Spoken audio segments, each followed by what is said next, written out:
News and Sports with Michael Newman. As I said, on AISH in support of Jewish Inspiration Foundation. Our program does have a lot of frum girls in it who run our race.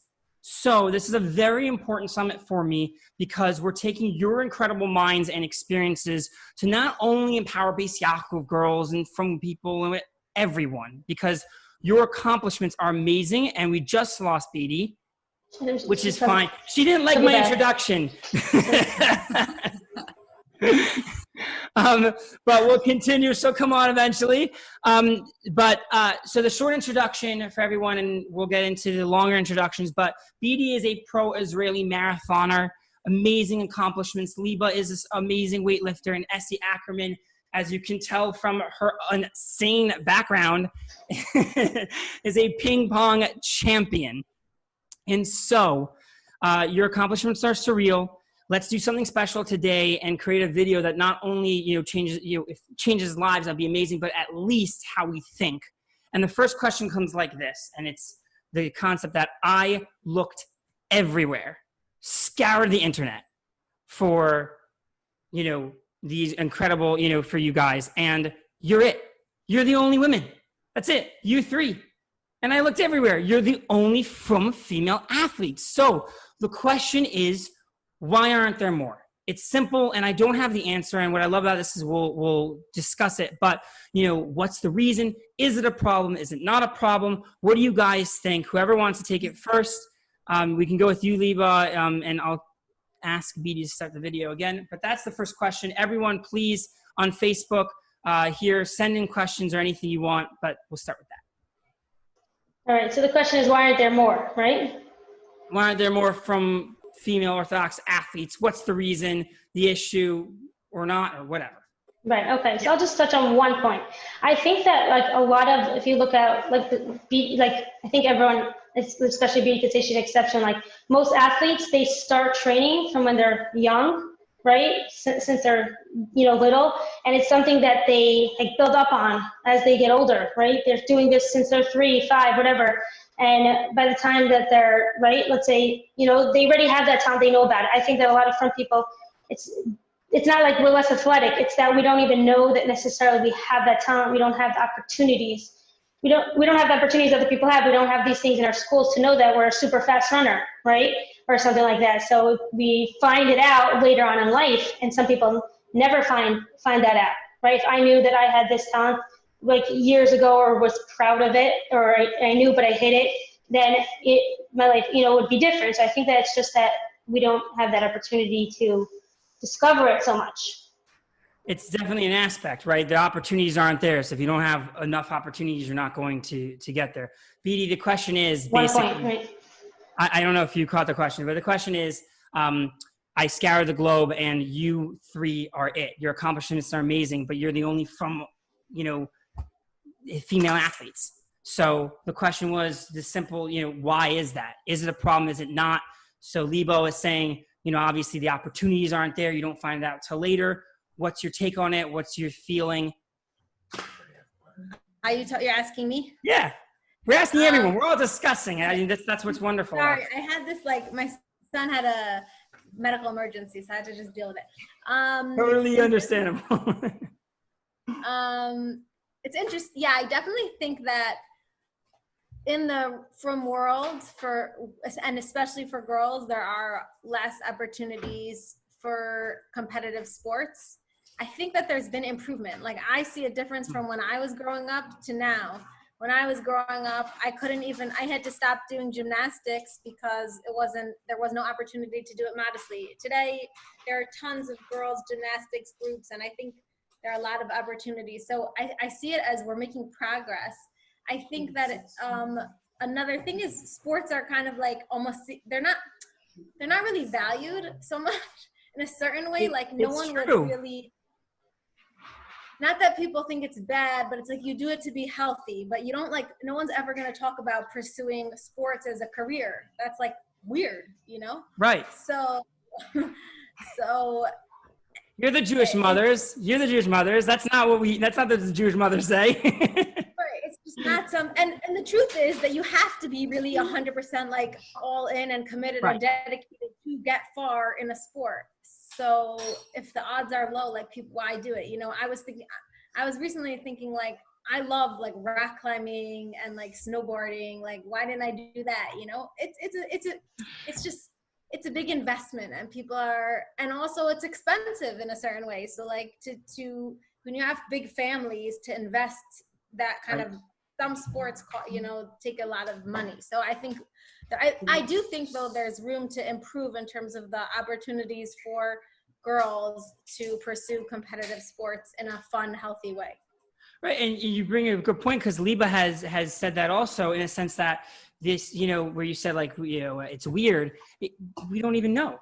Like Liba has pointed out, like it's not even, we're not even aware that this is an option, or that you can be strong, or that you can be an athlete and stuff. And it's, you know, to that point, I think it's very important, and wonderfully that we are making, you know, leaps and bounds to empower people and let them go for what they want. But yeah, it also conflicts a little bit with Jewish values a lot in our heads, right? We want you to be, anyway. Esty, what do you, what would you have to add? I first have to say that I'm very privileged to be here. I'm only 18 years old. You guys are mothers and have families and are very responsible and successful, you know, accomplished ladies already. So, What do you know, say? I really feel like the joke of the kid here, so it's incredible.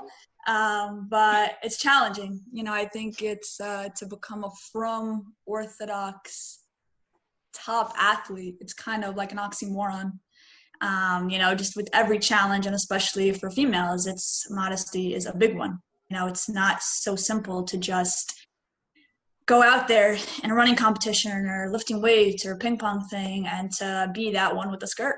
You know, it's a little, you know, funny. You know, people, you know, will call you out. I know, Michael, you know, you've told me things with when you wear your kippah, you know, and like all those Spartan guys, you know, I always used to say to you, like, wow, there's like that kid with that funny hat thing again or whatever. I think sometimes, you know, unfortunately in today's society, you know, girls get down on themselves. You know, they don't have that confidence. They don't have such a big support group, because in the yeshivas or in the schools, whatever they have is just there, you know. No one has such a big eye, such a big dream, you know, to maybe like, yeah, why can't we try out for the Olympic trials? Oh, because it might be on Saturday and we don't compete on Shabbos. But why have such a negative outlook then? You know, why not try and give it your all to say at least you got there, you know, like some of us did already, you know, and have made big titles of like, wow, look how, you know, people are really trying to make it to the highest stages of sports, but is literally getting so much recognition, not just for their talent and skill, but literally because they're staying true to their religion. And to me, that's like so cool, because if, you know, girls are just feeling like, oh, I can't do this because like I can't, you know, wear a skirt, or it's going to be a Shabbos conflict, or because like kashrus is so like complicated when you travel and like this, like forget about it. I would say to really put it all to the side. First, let's get there, work hard, you know, do your best, really give it your all. And then we'll complain, you know, later on, and we'll have these cool times like this, and we'll, you know, get on TV and in the newspapers when like, wow, there's that Jewish frum runner that like can't go to the Olympics because she's so inspiring of, you know, sticking to her religion as her number one priority. So I would really just say that everyone just has to give themselves a little bit more of a boost. Like, don't get down on yourself. You're amazing. Everyone can do whatever they dream for, and you have to set the bar at a pretty high stage for yourself, because you never want to think that, you know, well, this competition was on Saturday, so I'm done with competitions. You know, they're never going to, like, that's wrong. You know, always have a positive mindset and keep your future extremely, extremely bright.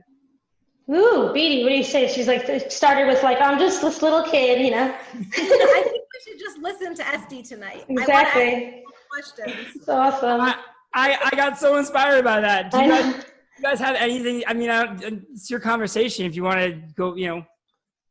I'm actually just curious to know, Esty, like how you got into ping pong, and because like we're talking about it not being something, you know, like, and to pursue it at a high level, like what motivated you? What got you started on it? What did you do when people in your class were like, you're weird for spending all your time doing this, you know? Okay, I first just want to say that I think it's the Michael Newman show. It's not the Esty Ackerman show. No. No, the point is here to impact people, and you just did, and your question is amazing. So It's I good to have Yes. conversations. I'll just Like, leave. Yes. So yeah, no, so really to just get to your question, I started when I was around 8 years old in my basement where I currently am. My father wanted to do something that was very interactive with me and my older brother. As he's anti the electronic gadgets, he thought the upcoming young generation would unfortunately just be looking down, addicted nonstop to, all the things that we have in this century. And he said, let's do something. I'll involve exercise, catch up about your day. Ping pong's not so expensive. We had a ping pong table, just in our basement, and we could do it year round. And it's something good for hand-eye coordination. There's a lot of benefits, which I'm totally pro about. And so he really just started out with my brother. And I'm the youngest, it's just me and him. So I was that annoying little kid that went downstairs and also wanted to give it a try. And just really probably wanted to just hear what's going on. And I was very, very little, so they just saw like a paddle going back and forth. So they assumed I was somewhere there by the table under, on that side. And we just had a fun family night activity. That's really what it was, just catching up about the day, giving the cell phones a break, and really just getting to know a little bit more, about, family. And I feel like that's very crucial, especially people make jokes, dinner, it's like literally over FaceTime or whatever it is.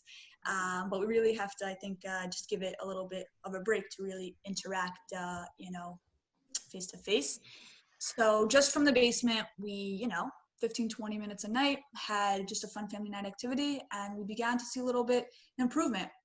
It was like really, cool to see like me and my brother getting a little bit better. After 6 months, let's say, we were only doing this for about 2 to 3 weeks. And we then took it to the next stage of going to something called ping pong clubs, where me and my brother were like shocked the first time we went in. We were like momish, like humiliated of just like seeing real ping pong like players. Like we were just like basement players. It was more of like a hobby to us, where we then took it to like, wow, like we're actually like not even like this close of like getting to like the next step. But that was like a big moment because we were seeing about how big, the ping pong world is. And we were also recognizing that we would be the only Orthodox Jews, in this sport. I'm going to cut you off just because I want to ask, because it's a big moment for everyone. I mean, you guys, BD and Liba, you all have it also, right? You get to the start of a line, and I don't know if you do or not, but like you question yourself. Especially, I mean, again, your Kiddush Hashem with your shaitos and your shait, it's amazing. But like you said at the line, you're like, all these incredible athletes, what am I doing here? And how do you overcome that? What do you do to tell yourself that you belong here? And it's a big issue that all of us deal with. Yeah, for sure. Liba, do you want to answer that, or in BD?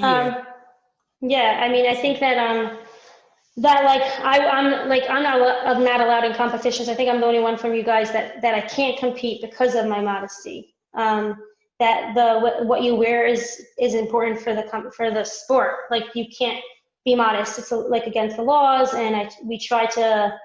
I sent emails, and I got from the heads of the competitions, and I didn't get any. Meaning it was just like, no, there's no budging. Like this is the rule. You can't like enter if you're gonna not dress the way we want you to. And for me, it was like, meaning even it was such a statement for me, like, am I going to step over that line, or am I going to stay even if it's 30 seconds and it's only 2 people, and like there could be a whole, like, what's the big deal? Nobody got it. They're like, who cares? It's 30 seconds.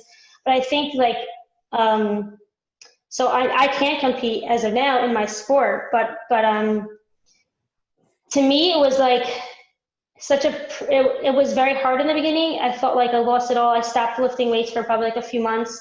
And then, my coach kind of like yelled at me. I was like, what are you doing this for? Like, is that the only reason, why you're like doing this? What does it make you feel internally when you like lift heavy weights? How does it help your body? And then I transferred into really helping other frum women understand the value of like being strong. And I think for me, that was like a big, huge transition. Like, I know that my passion, just as much as, let's say, competing, is to help women be strong, which is also not something that's very common, like to focus on like strength and weights and, you know, all that stuff. So that's where I channeled it. To helping others. Yeah, to helping Right. others, to change this way that women view like strength and being strong, and not just like their size and stuff like that. And all of you, by the way, hold the similarity in a sense that Esti went to the Olympic trials, lost a day for Shabbos. Liba, you were going, you know, you were ready, trained to break the world record, couldn't do it because they have a certain, thing that you have to wear, and you can't wear a skirt. So you decided, obviously not. And Esti, you touched on it such a beautiful thing at the beginning. And then Beatty, oh my gosh, you trained for this thinking that the Olympics are held on Sunday. And then that there'll be some, change. I'm not giving up yet. Hashem runs the world, 100%. But still, the initial gut reaction, right? All of you had this, and again, to the morals, very beautiful, but it's still, it's gut reaction. You put in all this work. I mean, BD, you run like 7-minute mile for like 20 miles, and that's like my fat, I run like 6 minute, 6:30 for 3, I'm like toasted, like you're incredible. So how do you, it's a real thing. When you want your goal, you train for it. How do you really recover? Especially, obviously, you did it for Hashem, you did it for, your morals, but you can't run and try to go for the Olympics, even though, yeah.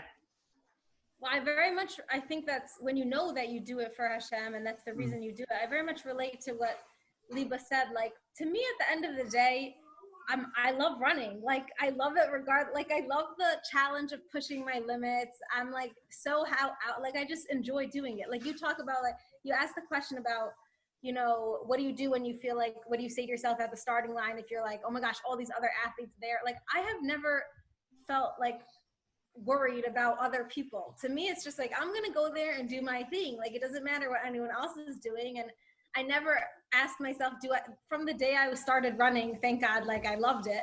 The first marathon I ran, I didn't know what I was doing. I didn't question whether I was I very much hear it as a legitimate question that people have. And I guess I'm just blessed that it's not something I really struggle with.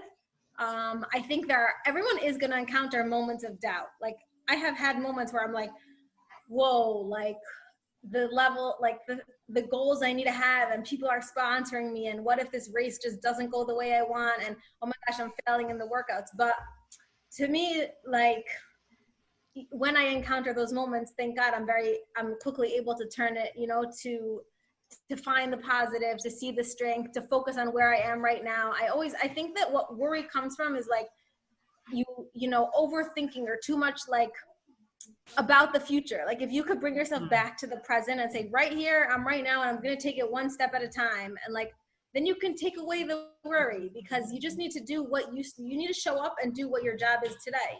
That's always what I tell myself. And if you have a bad workout, like, that's part of the process. That's okay. Everyone has bad days.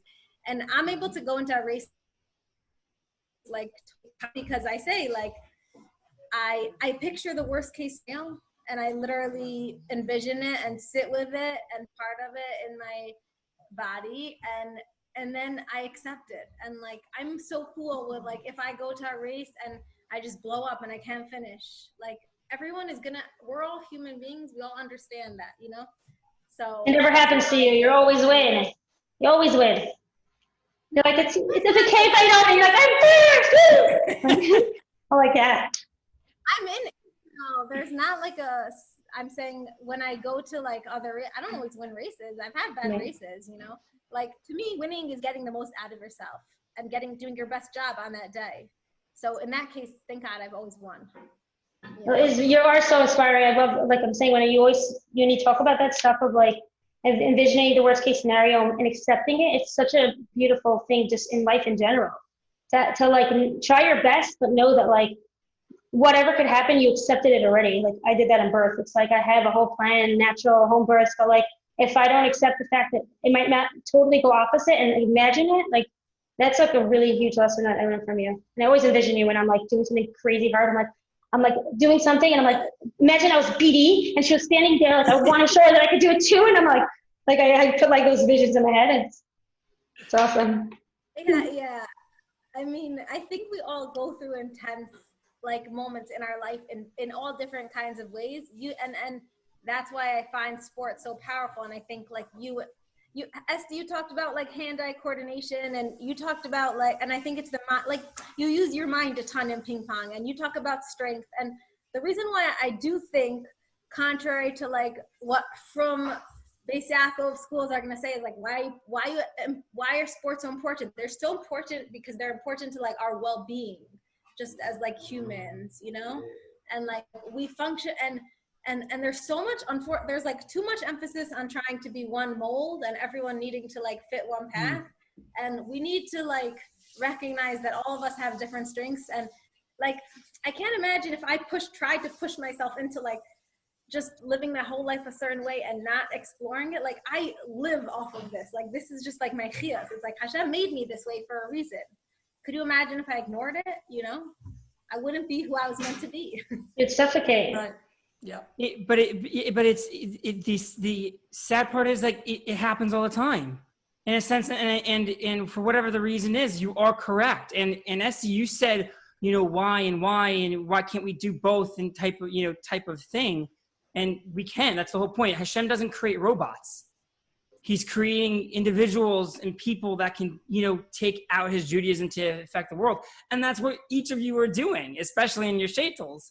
Can't imagine running a Spartan race, you know. Not yet for me. Don't worry.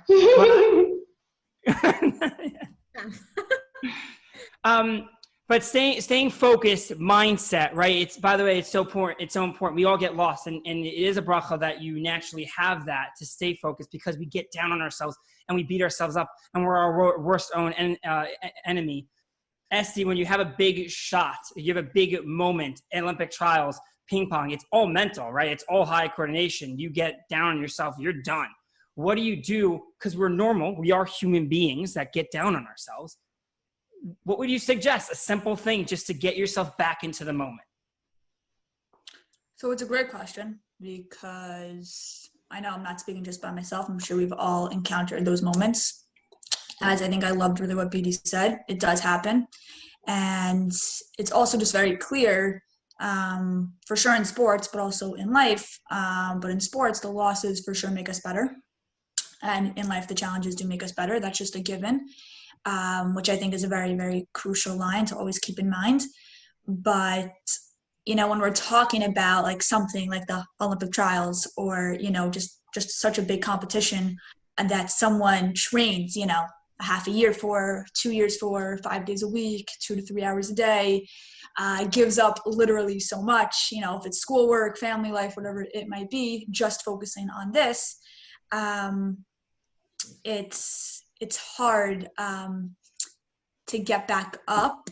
However, though, it is, so to say, a very big part to keep your mental, you know, there. Because I think, you know, like even like when we travel, you know, like we always like to go like at least like a day or so before, if there's a time zone different, you know, like a time change, or just get, you know, to the environment, or just to the altitude, and like with the food, and like that's literally like nothing to do with on the court. That's all your mental feel, you know, like, you know, like, oh, like, are you still feeling good? It was a different state. It's this and that. I like to, you know, for myself, just personally always, you know, like pump myself up with like, you know, like, let's stop complaining about like the different water taste, like with the different air, like enough with like these little nitty gritty things. Like, okay, Esty, like you literally trained many, you know, days and weeks and months for this tournament. You know, like, let's see what you got, you know, let's stop, you know, like focusing on every little mental aspect in this comment, and who said what, and why my first workout at the tournament was so bad, even though in New York I trained amazing. I think for my personal self, I like to keep the nitty gritty things aside, really focus on what my obligation is. And it's, you know, to pick up my racket, look at the ping pong ball and my opponent, and, you know, let's try to, you know, win at least. I think a little bit of the background, or if it's like the media, or if it's like, you know, the fans, or if it's just, again, like the simple things like, oh, well, I thought the supermarket like in Las Vegas was going to have the kosher yogurt, but they didn't, or whatever. Okay, you could still survive. You know, there's many other options out there. And I think that yogurt. and, you know, I really just think that, you know, to focus, you know, on what you're doing, the physical, again, if it's running, weightlifting, or just playing a solid ping pong match, that's really what it is. Whatever, you know, butterflies people feel in their stomach, or again, the air, again, the what, like so many of these things do play a role. I'm saying, you know, it to be nitty gritty because it does come up, you know, in my emotions for these big competitions. But for what I like to refocus really is recognizing, wait a second, like, why did I even come here? Not to complain, not to look who's here, not to see that big, the billboard or whatever it might be. It's to play my match. It's to look at the competition, love what I do, compete on a high level, and to hopefully, you know, get some good results for myself. And I think that's very, very crucial. Yeah. Yeah, no, it's vital. We get down, you know, we make up so many excuses, and we, you know, shoot ourselves in the foot before we start the race. It's just a ping pong match. Oh my gosh, didn't have the right yogurt. We go, you know, we drive ourselves nuts like that. So it's a very good point. Liba, you have a question? Yeah, no, I was just like, you know, that we were talking about mindset, and also like we were talking about the from world and all the type of stuff. And I think Beatty would agree with me in this, is that like, don't focus on like the negative. Like, I never talk about like, I try not to talk about like the negativity of like not acceptance or all this type of stuff, because there's so, like, if we're going to focus on that, we could go on and be super negative and be like, if only, why can't it be more? And like when we're running, we feel like we're the odd ones out, or I'm not running, but like when I'm lifting, I'm definitely the odd one out, this little, you know, mini person. And like, I don't focus on that. Like, it's like, I think I'm so super cool that I'm like that person. And like, there's going to be tons of people who are not going to accept what I'm doing, but like, I'm not focusing on that at all. It's like, I'm focusing on the, like, my mindset on the positive and the people that I'm going to impact by doing certain things, and how the religious world is transforming, and how there is acceptance in a lot of places, and what impact, let's say, I'm making and you guys are making by being strong, right? And by, meaning sticking to our beliefs, and, you know, how it transforms the world by that, as opposed to focusing on what's not, right? And that is, it's a mindset of like, you know, it's a mindset. You have to be like, meaning you have to train your mind to think that way instead of the opposite, because I didn't always think that way, you know?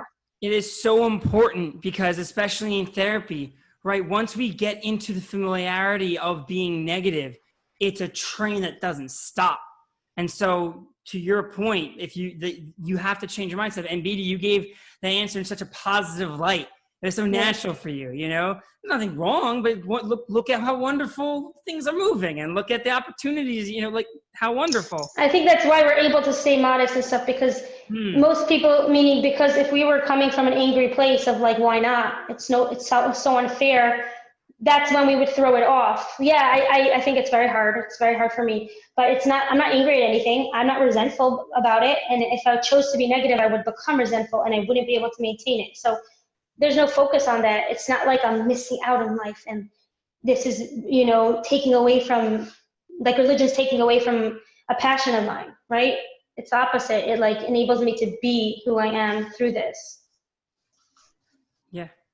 I would just add, like, I think what we're all sharing is just finding the confidence to do something that's not necessarily the conformist path. And I think that the beauty of Judaism is we're community, but it's also sometimes to a detriment that people have a like very narrow-minded, like, conformity, you know, like they get nervous. Oh my gosh, I'm doing something different. You know what?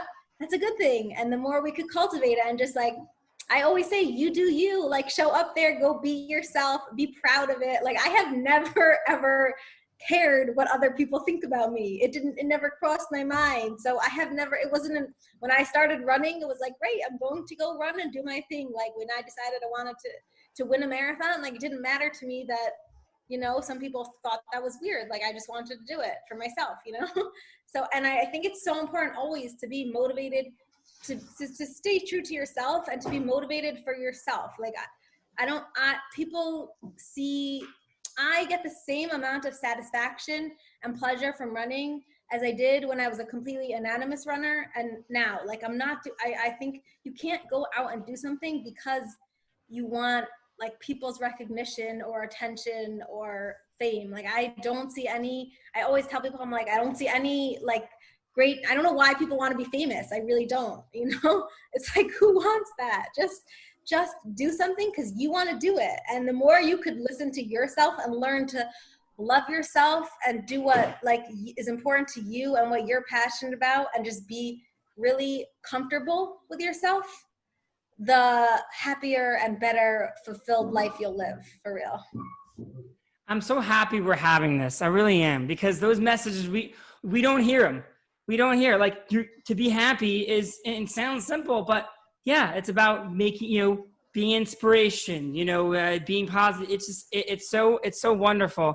I mean, and the comment comes, you guys are, incredibly beautiful gifts to the world, especially to your families, children, the frum world, the entire world. And that's like the whole point of all of this. And I'm really happy that we're discussing these things.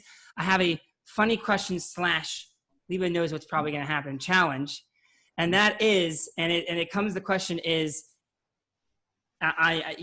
why is it that guys think we can beat any woman? And I say this by saying that I had challenged Liba to a push-up contest, and I will again,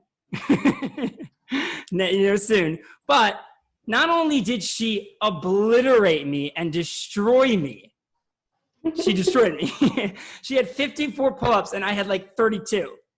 Push-ups. I'm like, pull-ups? Wow. All right, push-ups. By the way, have you seen her videos? Have you seen her ninja stuff? Yeah, she's good. It's a ninja warrior. It's I very wanna. easy, by the way. They were begging me to come on, and I have zero of that strength, She's amazing. Next year we're gonna do it. Okay, so Liba, would you like to? So what was your question? Your question was, why is it that the guys always think that they're stronger than the females? Yeah. What I mean? Because they are usually. Okay. I'm saying men physically are made with a stronger upper body mass, strength, whatever. That's naturally usually, a woman will not beat a man in, upper body stuff. But push-ups, I think, is it's not just like how strong you are. Like, I can't press as many pounds as you can, but push-ups is more of like a muscle endurance. So I can have stronger muscle endurance than a huge, buff, strong guy. And, but he could press weight, more weights than me. So I think there's a difference in the type of strength that you're doing. Make sense? Perfect. Should we show everyone? They have ego. They always think they're better, and they always right. prove it.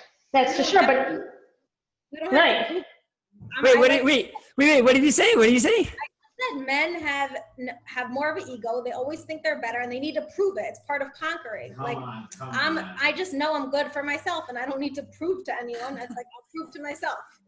Okay, I'm happy you said that, because I was going to be like, yes, but Liba, like at ping pong, at what it doesn't, it could be mini golf. Naturally. I'm saying it could be anything. Guys feel, for example, there was a tennis friend of mine who played on the lower end of the ATP, not even, and he said to me with so much confidence, "Oh, I could beat Serena Williams easily." That's such a. Come on, dude. So it's a very male tendency. It doesn't surprise me. So that's where I think ping pong really, does take the gold medal here, with being more or less equal to all, where I find, it just, again, really when I was starting out very young, my coaches would sometimes say Esty, maybe only play against men. Why? Because they're built stronger, they're better, they look tougher or whatever it might be. And in ping pong, you could be in different events, where it's totally co-ed, you could be playing against men, women, whatever it might be. And you know, it was just so funny to, again, if you can imagine the scene of, again, a ping pong table on one end, you know, like a little 9-year-old girl, whatever it might be. And on the other end, you know, like 6'2", ripped, built guy, you know, both playing a ping pong match. Very even, because in ping pong, you know, you have, again, hand-eye coordination, footwork, you know, it's not like in basketball or whatever it is. If you would put those two people up against each other, we would both clearly know who we would favor. You know, but even in ping pong, you know, even I had such great memories, you know, really giving some, you know, tough guys, you know, some good beatings, which is really, you know, just such, you know, thrilling moments. And I'll even also mention even in 2013 when I had the privilege of playing tennis star Rafa Nadal on ping pong, which is pretty cool. As, you know, we know he's the best tennis player in the world. You know, maybe people argue with Djokovic or Federer, but it was, again, you know, so fascinating to really see how unique ping pong really is. You know, it's not an age thing, it's not a sport thing, you know, it's not like a gender, it's not built, you know, and I was just really learning for myself that, you know, anybody could really be beating anybody, you know, which was, again, just such a more motivation for me to keep going. And by the way, I did beat Nadal. I'll take that to put that on air. But again, it was just, you know, just the moments that, you know, when you're thinking of like, oh, like all these guys are all like, you know, full of themselves and like they're stronger and like this and that, you know. All right, Michael. You know. But like it's just in general, but that's I'm sorry. Yeah, sorry, we're 3 against 1 here. Sorry. Exactly. But you know, it just. But it just recognizing, you know, like we'll just have it, I think, inside of us, you know, that we'll just really show, you know, at the end of the day, you know, really who is, you know, the, you know, number one or the winner. And it's just, you know, that moment, you know, especially in ping pong where anybody could beat anybody, you know, which is very, very awesome. Good message. I agree. Two people. Let's see what happens. You know, battle, you know, minds and, you know, stop talking and let's play type of thing, you know, because a lot of guys, we do a lot of this. Are runners faster if it's male or female? Does it make a difference, maybe? Yeah, men are definitely faster until you get to the really endurance, like in the ultra level, women could have an advantage. So I actually really like ultra running. And I'm sure at some point when I retire from the marathon and go on to either I'm going to do Ironman or maybe like ultras. So Spartan. Yeah. Spartan, I don't know. But yeah, there's no comparison. Like the world record for men in the marathon is 2 hours, but you know, and the world record for women, the fastest, like, and she's very rare, is like 2:14 in the marathon. Significant difference. Now the qualifying time for men is 2:11, and for women it's 2:29:30 in the marathon. So it's like you don't have anywhere near the range of speed. I think you'll get there, BD. Yeah. Well, I'm hoping to do a marathon in December in Valencia. I'm very excited about it. So. But why does it matter for a man or woman in speed? Like what, they have more, like what would it matter? Okay. It's just also, I think when it comes to speed, as my coach had said, like there's different fibers that you have to work on when you get to that speed, like in sprint tracks and stuff. Even your aerobic capacity is not the same. But I'm lucky. I train the guys. The only people I run with are all guys, and I'm very happy that I have them. And it's very annoying for me when I go to a race and they do the races just like men and women, and when I have to run with just women, I don't have anyone to pace me. So then I'm not going to have the chance of going as hard because I'm all alone. So I like running with guys. I need them. Competitive. Yeah.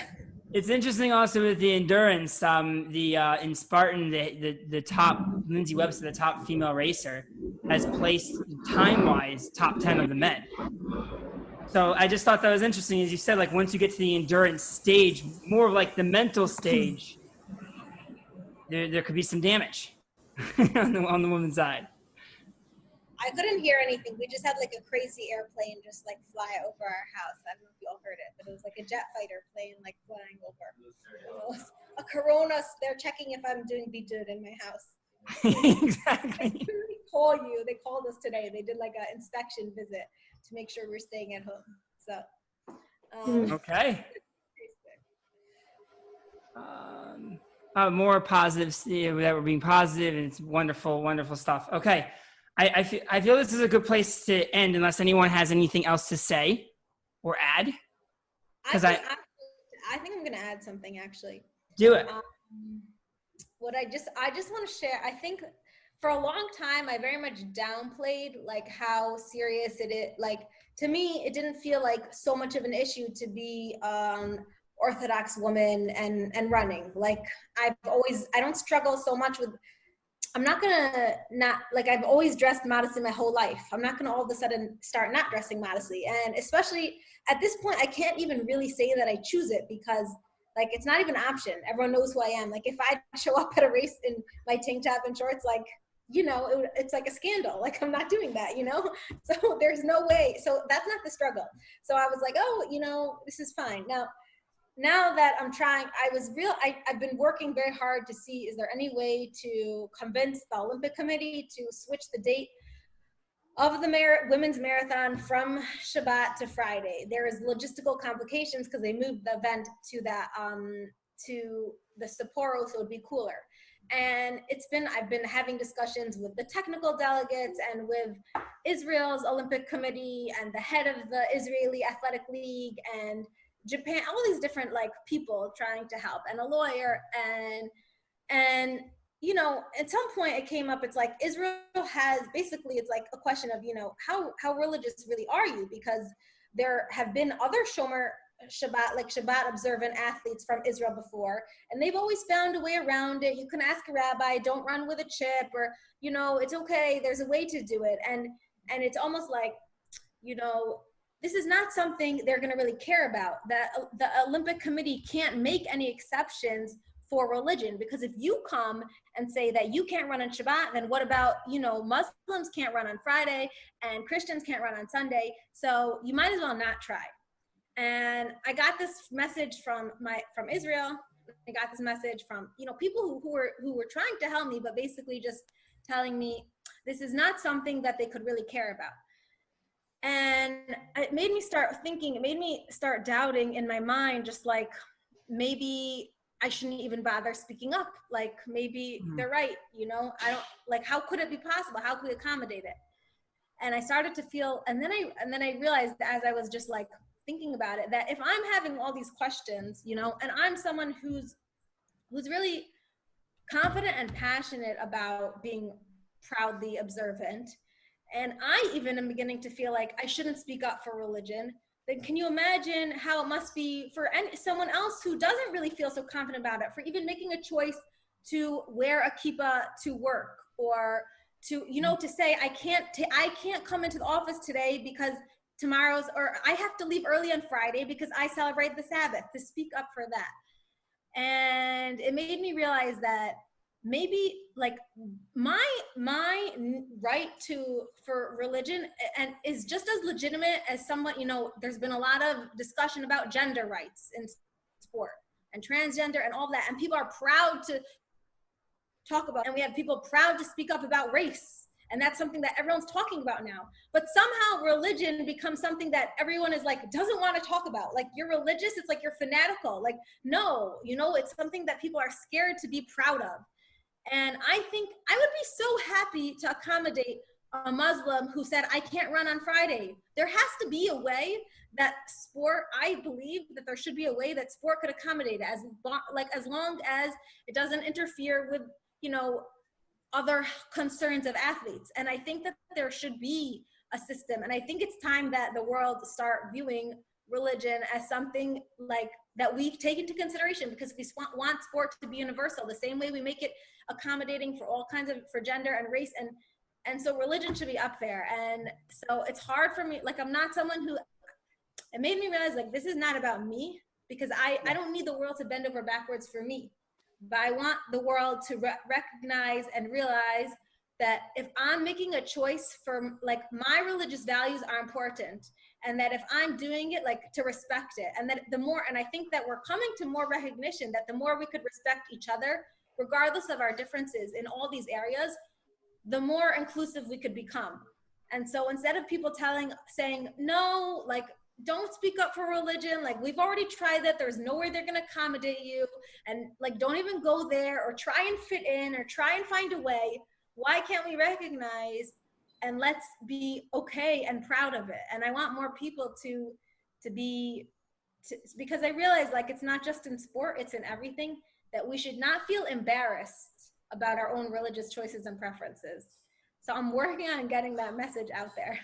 And It's an important, well, the message is so important because the concept of religion, of faith, is as you taboo in a sense. Listen, I read Anthony Hitchens' book. I just said that out in publicly now to make your point.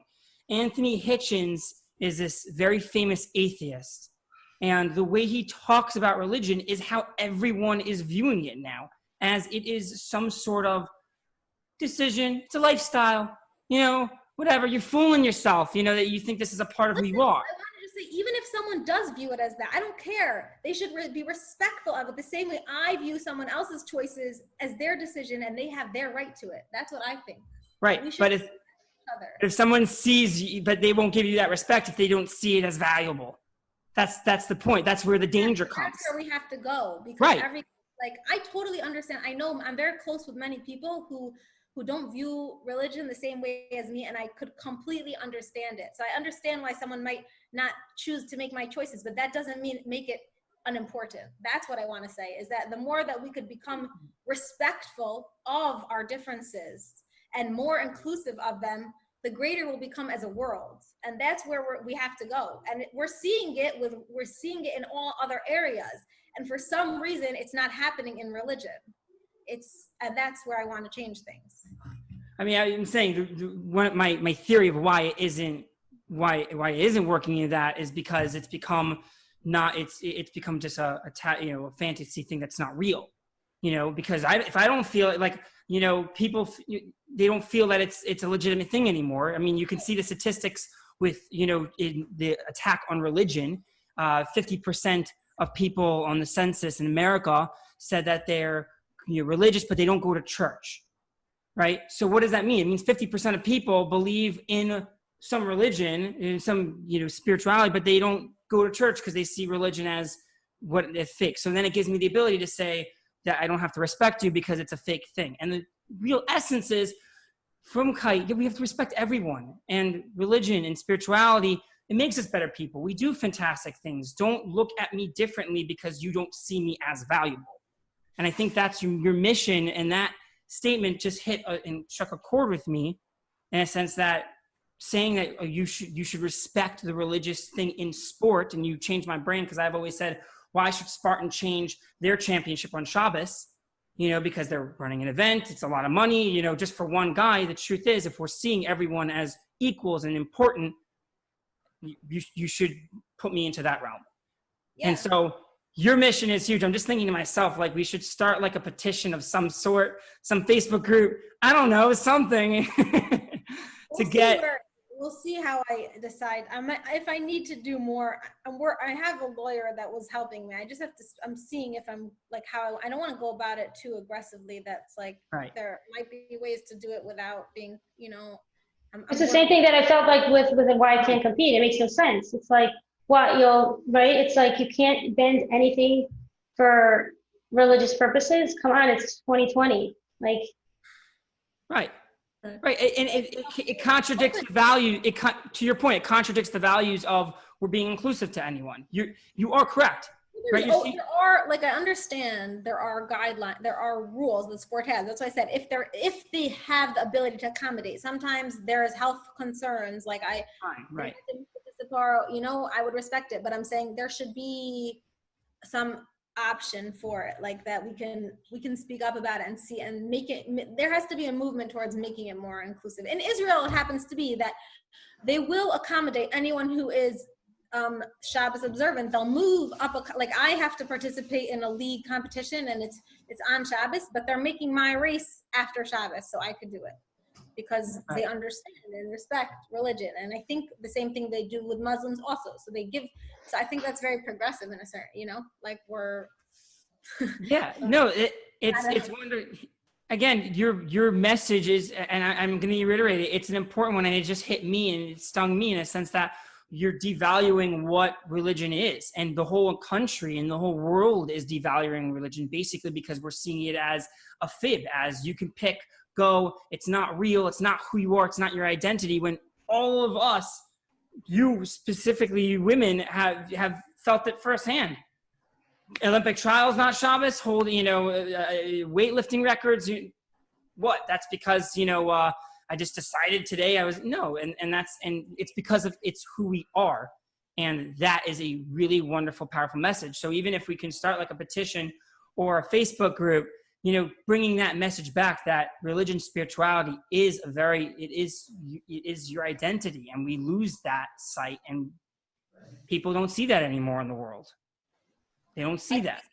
I think you guys are all doing a great job just going out there, being confidently, proudly, passionately observant Jews and pursuing your sport at the highest level. And the more you do that, and the more you're not apologetic about who you are, that's what we want to show people. Like I had a really good conversation with Charlie Harari about this, and he told me a story about, like, when he showed up, he was a lawyer at a big firm, and like his first day on the job, he remember like he had to speak to his boss, and he was so nervous to ask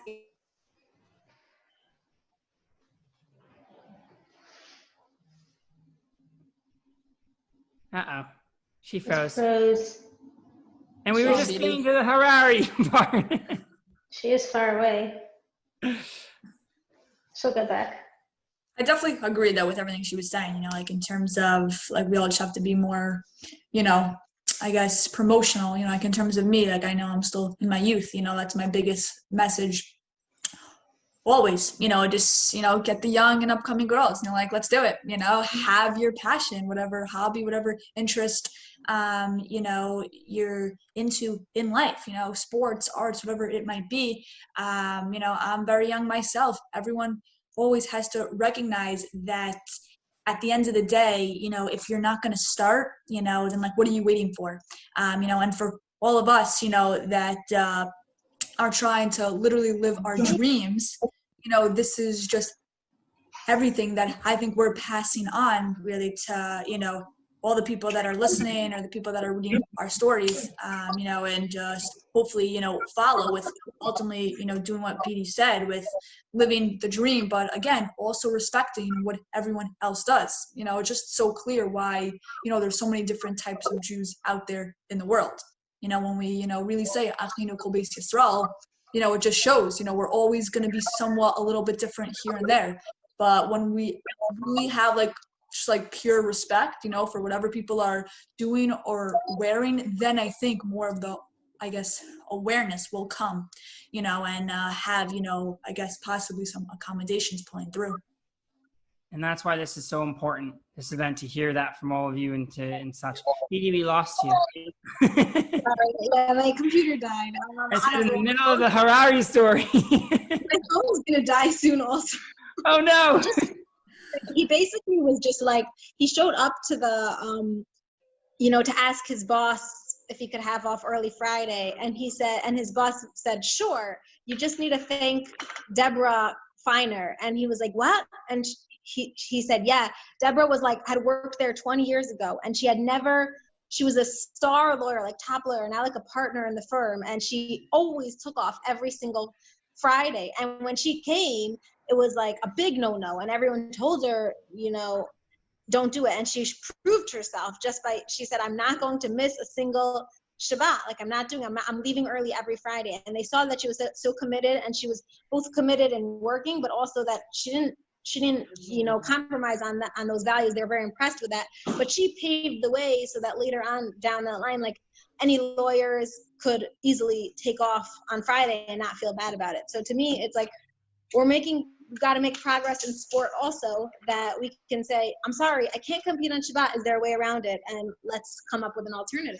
And I think, God willing, you know, and the same way, like we see advancements in the from community in the amount of sports available for women, we'll see changes in the world as well. And we're coming closer to Mashiach, and Bezrat Hashem, very soon the whole world will recognize Hashem's presence, who truly runs the world, and right, Umala Aretz Deas Hashem, you know, the whole world's going to be filled with that.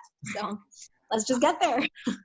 By the way, quickly, Alan Dershowitz, I had met and talked with him that he helped with athletes in Shabbos in Israel.